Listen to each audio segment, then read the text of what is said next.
नमस्कार दर्शक बंधु, आज मु आपनको एक बहुत बड़ खुशी खबर देवाक जाऊँगी। 2025 मसीह आरआरबी टेक्नीशियन पई एक बड़ भर्ती आसी जहाँ भारतर समस्त लोकों पई उपलब्ध रही। पुरुष एवं महिला उभय एथिपाई आवेदन करें। यह एक सुवर्ण सुजोग। तेणु आसंतु आमे एही भर्ती विषय रे सब डिटेल्स जानिबा। आरआरबी टेक्नीशियन रिक्वायरमेंट 2025 होचे भारतीय रेलवे टेक्नीशियन पदवी पई एक नुआ प्रक्रिया।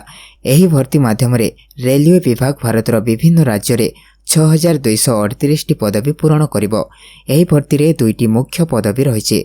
टेक्नीशियन ग्रेड 1 सिग्नल एवं टेक्नीशियन ग्रेड 3 पई आपनकर पदवी रहिছে। टेक्नीशियन ग्रेड 1 सिग्नल पई 183 टी पदवी रहिছে एवं टेक्नीशियन ग्रेड 3 पई 6055 टी पदवी उपलब्ध रहिছে। मोट पदवी संख्या हेउछि 6238। एही भर्ती पई समस्त भारतीय नागरिक पुरुष एवं महिला उभय आवेदन करिपारिबे। आवेदन प्रक्रिया ऑनलाइन माध्यम रे हेबो। आवेदन प्रक्रिया ऑलरेडी स्टार्ट हे गलानी एवं शेष तारीख हेउछि 28 जुलाई 2025। तेणु आपनको एही समय सीमा मध्य रे आवेदन करिबाको हेबो।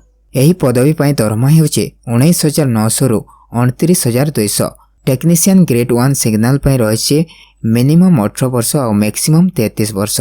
टेक्नीशियन ग्रेड 3 पई रहिছে मिनिमम 18 वर्ष एवं मैक्सिमम 30 वर्ष एज लिमिट रहिছে। जनरल ओबीसी कास्ट पई आवेदन फीस 500 टंका रहिছে एवं एससी एसटी पीडब्ल्यूडी कास्ट पई रहिছে 250 टंका। पेमेंट ऑनलाइन माध्यम रे करिबाको पड़िबो। एबे देखंतु सिलेक्शन आपनकर 3टी स्टेप रे हेबो।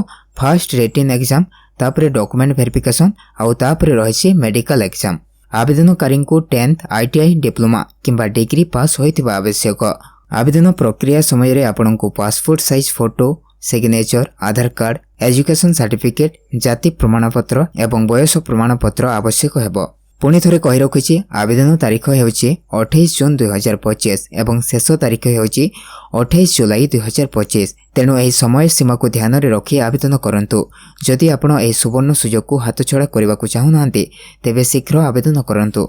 जदि एही वीडियो आपणको पई हेल्पफुल होइछि तेबे एही वीडियो को आपणको सांगमानक सहित शेयर करंतु, जा फल रे सेमाने मध्य एही सुजोग विषय रे जानि परिबे।